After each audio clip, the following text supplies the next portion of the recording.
So it's not a secret that I came out swinging pretty hard against 343 lately. Most of my recent videos have been about what 343 has done wrong. But I want to get one thing straight. I may hate 343, but this is not a 343 hate channel. So today I'm here with some positivity to talk about everything that 343 has done right. Halo 4 finally, after over a decade of waiting, was the first and so far only Halo game that allowed players to fly the Pelican, fulfilling many childhood dreams. Halo 4 also brought some of my favorite weapons and vehicles to the Halo universe, like the Mantis, the Sticky Detonator, the Saw, and the Railgun. On the multiplayer side of things, we've got Dominion, a really cool spin on a large-scale game mode with base building and auto turrets, and also some modes like Regicide that were pretty cool. Halo 4's campaign actually had some cool moments as well, like the Mammoth Escort mission where you have to take down the Covenant Lich. While the Lich wasn't quite as engaging as a scarab fight, it was still really cool to go up inside of it and clear out all the Covenant. Halo 5 is where things start really getting good. Halo 5 may have been a little lackluster at launch, but received substantial monthly updates that added new weapons, new vehicles, new forge pieces, new armor, stances, emblems, visors, skins, modes, maps. The Halo 5 updates were cool. Halo 5 added so many great things into Halo. With so many weapons and variants and vehicles, it had the largest Halo sandbox ever. It introduced Halo to its strongest ever social tool, the custom game browser. It took things people liked, like assassinations, and expanded on them. Now I want to go back a second and just talk about the custom game browser, because it is literally like, it's like the invention of the printing press. The way that it allows people to come together, share their modes and their maps to the general public, and get people in there playing them, without having to spam everybody with invites. People seem to have forgotten the days of messaging all their friends and recent players, but it's really nice to not have to do that anymore. Halo 5 also brought us a handful of really cool game modes like Breakout and Warzone. Warzone in particular was this really cool blend of PvE and PvP. I would have preferred if the AI Covenant and Prometheans sort of wandered the map and maybe even attacked your bases instead of just sort of being side objectives, but it was still a really unique and fun Halo experience. And of course, the Forge. As a forger myself, Halo 5 Forge is so fucking good that it ruined all the other forges for me.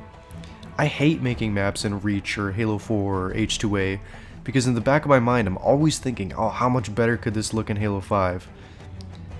In Halo 5, well-made forge maps are indistinguishable from dev maps.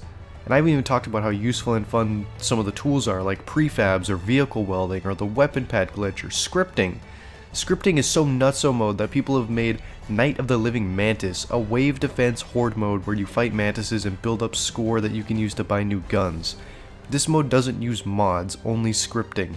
I have no clue how it works, but it's a testament to Halo 5 scripting.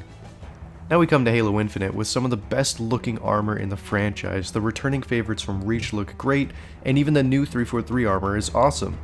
The Rashaka Rakiki Rashukuluka core is my favorite look right now, and I'm excited to get my Eagle Strike armor looking good once I get some more pieces. Armor coatings are a bit of a double-edged sword, because while it is pretty shitty that we can't choose a simple color palette, it's kind of worth it to me because we get some really awesome camouflages and textures and patterning. Is there a better way to have done it? Yeah, but it's a really cool thing that they did anyways, and it's a new addition to Halo.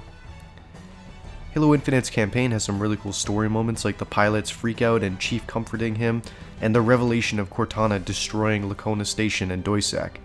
And fighting the Banished is really fun. On Legendary, even the regular chieftains feel like a little mini boss encounter. And I'm excited to really play through the game again with some buddies once co-op is available. On the multiplayer side of things, we've got the new 12v12 BTB with larger maps, and I love the new team sizes. It beefs up the mode and makes it feel like you and some buddies can go off on a side adventure, like taking over one of the side rooms on Fragmentation, without tanking your whole team. While in my opinion, still not adding so many players to the match that you feel like you can't really do anything or have an impact. Infinite may not be in a spot we're all happy with right now, but there's some cool stuff on the horizon like the Cougar, the Banished Skiff, and of course Halo Infinite's Forge, which if it's anything like Halo 5, could help save this game.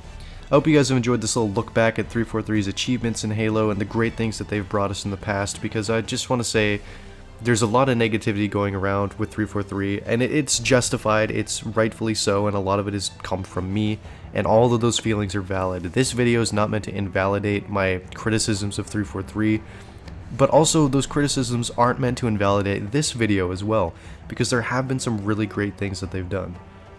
Join the Roadman Discord. We got places to suggest videos, places to promote your very own content. We've got custom game nights with the fans. Alright, well, not yet, but we're going to. We got a comprehensive list of all the content that I'm working on. Oh, Roadman, I'm already in like 100 different servers. Just leave them. Literally leave them all. You only need to be in the Roadman server and watch the sunrise on a grateful Discord.